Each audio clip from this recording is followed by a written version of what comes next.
Iowa senior Patrick McCaffrey announced this week he's taking a step back from the basketball team to address the anxiety he's experiencing. And we know that more and more young Americans are living with these same feelings. We want to bring in Joe Nemmers and Fikret, tell me your last name.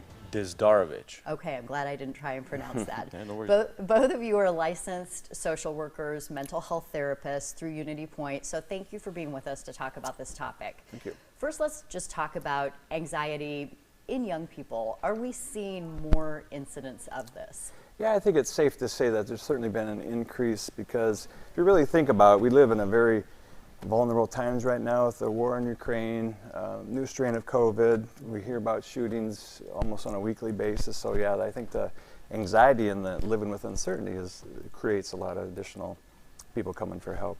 Right. So seeking help, as we know, we've been preaching this for years, is a good thing. Absolutely. We want people to reach out for help. What sorts of signs and symptoms do we need to be aware of in our young people, in ourselves, that signal the need to seek help?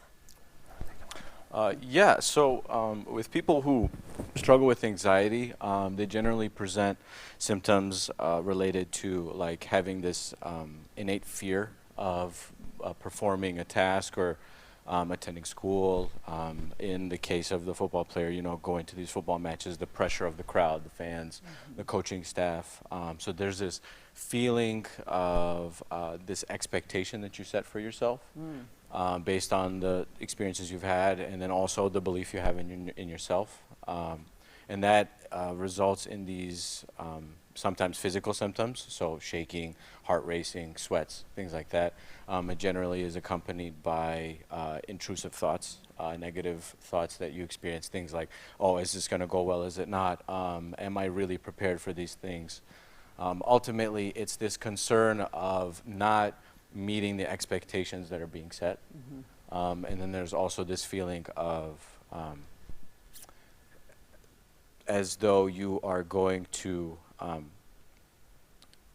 fail or essentially not meet the set expectations you have, and you are no longer being considered like successful in what you do or something like that. Right? Yeah, what I'm hearing a lot from you is this is a perfectionist problem. People who tend to be perfectionists or very high achieving maybe tend to suffer from anxiety more than other people. So when we come to people like you to deal with this, what might therapy look like? I think it's about creating a safe space to talk about things you're concerned about, and actually, vocalizing, verbalizing your worries and concerns, and possibly what are, everyday worries that we all have versus ones that are like, more concerning than the average person. So, it's normal to experience anxiety. So there's no shame in that, coming and asking for help. So everybody experiences it. When it causes a problem, when it's it's prolonged, maybe day to day, week to week, because we all have rough days where we have an anxious moment. That's not necessarily a problem, but if that continues throughout a day or a week or even months, then you might want to go seek some help. Right, and when you start noticing that the mental and physical way it's manifesting is impacting you. Right, if it's starting to impact your daily functioning, you can't sleep, excessive worry, panic attacks, sometimes panic attacks feel like a heart attack, and it's not a heart attack, it's a panic attack. So when it starts to interfere with the daily functioning, then it can be more concerning. How intertwined does anxiety tend to be with depression? Do you see a correlation? Generally speaking, anxiety and depression are considered to be two separate things.